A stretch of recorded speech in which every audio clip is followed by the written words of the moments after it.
Hello दोस्तों, आप सभी का अपने यूट्यूब चैनल मैथमेटिक्स प्लाज्मा में स्वागत है। जैसा कि हम लोगों ने पिछले क्लास में चैप्टर 1 वास्तविक संख्या का एक्सरसाइज 1.2 कर रहे थे।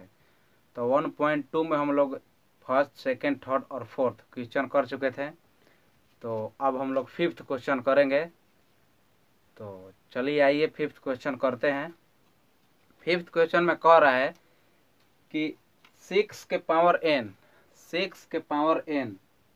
यानी n कोई संख्या होगा, 1 2 3 n बराबर कोई संख्या होगा 1 2 3 4 5 6, यानी कि n बराबर कोई संख्या होगा जहाँ पर हम n 1 2 3 4 5 6 जितना भी रखे तो क्या 0 पर समाप्त हो सकता है या नहीं हो सकता है। यही कह रहा है कि 6 के पावर n 0 पर समाप्त हो सकता है या नहीं हो सकता है। तो देखिए 6 के पावर n यानी हम 6 के पावर 1 रखेंगे तो 6 के पावर 1 होगा, तो 6 के पावर 1 है तो 6 होगा। अब देखिए 6 के पावर 2 रखेंगे तो 6 में गुना 6 से गुना करेंगे, 6 गुना 6 बराबर 36, 6 आया। और 6 के पावर 3 करेंगे तो 6 गुना 6 गुना 6, ठीक। तो 6 का 36, 36 6 का 216, यानी कि 6 आ रहा है। यहाँ पर 6, यहाँ पर 6, यहाँ पर 6, यानी कि 6 के पावर n 0 पर कभी भी समाप्त नहीं होगा। 0 पर समाप्त कब होगा कि 2 गुना 5 के पावर n होगा तो ये 0 पर समाप्त हो सकता है। 2 गुना ये है 6 जो है, ये 6 को हम लिख सकते हैं, 6 के पावर n को हम लोग लिख सकते हैं कि 2 गुना 3 के पावर n, यही बोल रहा है। तो 2 गुना 3 यानी कि 6 हो गया, 6 के पावर n। तो 6 के पावर n कोई भी 0 पर समाप्त नहीं होगा। 6 के पावर जितना भी पावर रख लेंगे तो 6 6 6 लास्ट में 6 आते रहेगा। लेकिन 0 होने के लिए 2 गुना 5 के पावर n यानी कि 5 दूनी के 10 के पावर n होगा, तबे ये 0 पर समाप्त होगा, नहीं तो 0 पर समाप्त नहीं होगा। तो इसका आंसर हो जाएगा, इसलिए यह 0 पर समाप्त नहीं होगा। n का मान ये रहेगा 1 2 3 4 5 6 जितना भी चला जाए, तो 6 के पावर कितना भी हम रखेंगे तो 6 आ गया, यानी कि 0 पर समाप्त नहीं होगा। तो इसलिए यह 0 पर समाप्त नहीं होगा। तो ये हम लोग का 5वां क्वेश्चन का हल हो गया। अब हम लोग पढ़ेंगे 6वां क्वेश्चन। तो हम लोग का 6 क्वेश्चन है कि 7 गुना 11 गुना 13 प्लस 13 और 7 गुना 6 गुना 5 गुना 4 गुना 3 गुना 2 गुना 1 प्लस 5 ये अभाज्य संख्या है, अभाज्य गुणनखंड है या नहीं है, इसको बताना है, ठीक। तो अभाज्य गुणनखंड है अभाज्य संख्या, देखिए इसको हम निकालेंगे तो इसमें से हम 13 को निकाल लेंगे। 13 को निकाल लिया यानी 13 को कॉमन ले लिए तो बचा कितना, 7 गुना 11 गुना 11 प्लस 1 बचा, ठीक। 13 को निकाल लिए तो ये 13 को ऐसे ही रखेंगे। 11 में 7 से गुना करें तो 77 प्लस 1, 13 गुना 77 1 78। इसी को बताना है कि अभाज्य है कि भाज्य है संख्या। इसे इतना में इतना से गुना करेंगे तो संख्या अभाज्य होगा कि भाज्य होगा। या अभाज्य होगा तो 1 से कटेगा और अपने आप से कटेगा, भाज्य होगा तो 1 से भी कटेगा और किसी और संख्या से भी कटेगा, ठीक। तो 78 गुना 13, इसको जब हम गुना करेंगे, देखिए 78 13 तो 80 के 24 के 4 कैरी हो जाएगा 2 और 7 तरीके 21 से 2 23, 8 एकम 8 और 7 एकम 7, तो ये 4 8 3 11 कि 1 कैरी 1 और 7 2 9 1 10, तो कितना जाएगा 1014। तो 1014 भाज्य संख्या है, 1 से भी कटेगा 2 से भी कटेगा, तो इसलिए ये इसका आंसर हो जाएगा कि इसका गुणनखंड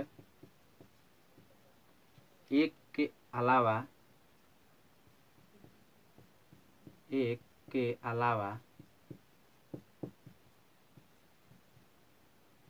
दूसरा भी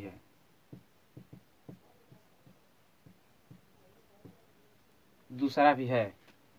गुना हम किया था कि 214। अब देखिए, अब उसी प्रकार से इसको यहाँ लिखेंगे 7 गुना 6 गुना 5 गुना 4 गुना 3 गुना 2 गुना 1 प्लस 5।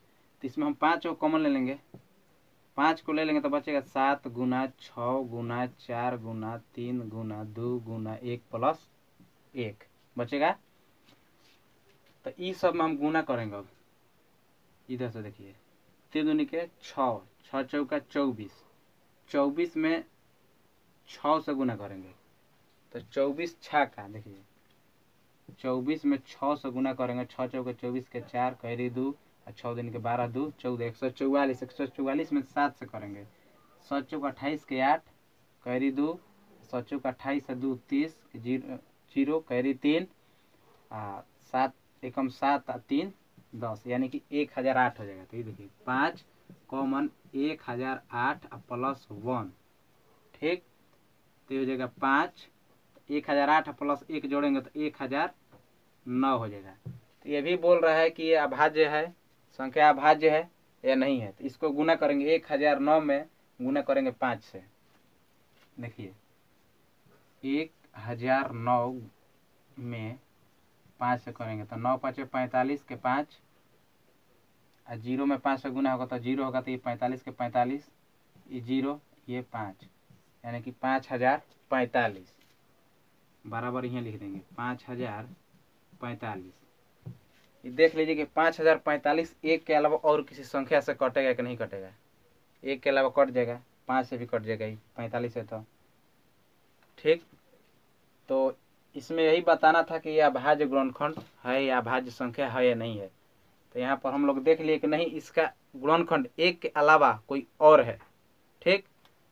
तो अब हम लोग पढ़ेंगे क्वेश्चन नंबर लास्ट, यानी कि क्वेश्चन नंबर 7, ठीक।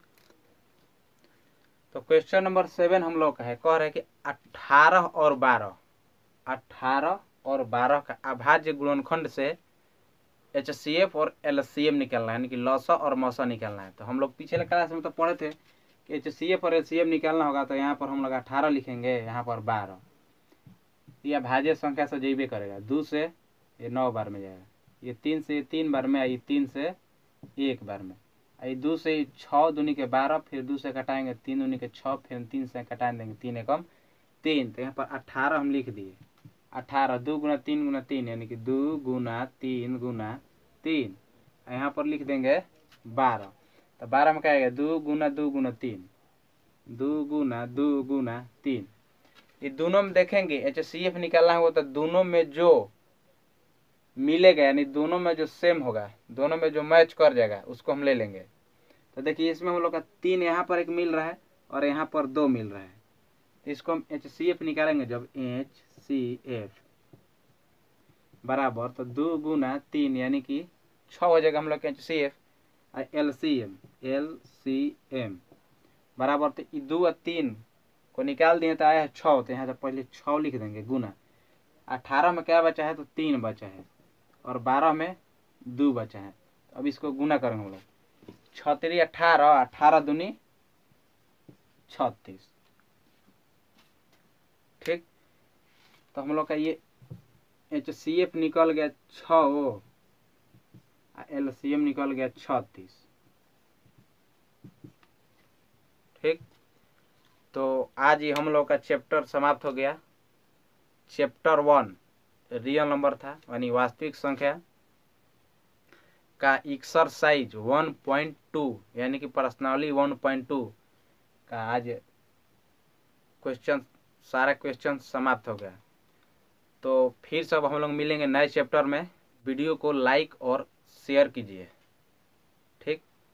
और हमारे चैनल मैथमेटिक्स प्लाज्मा को सब्सक्राइब कीजिए।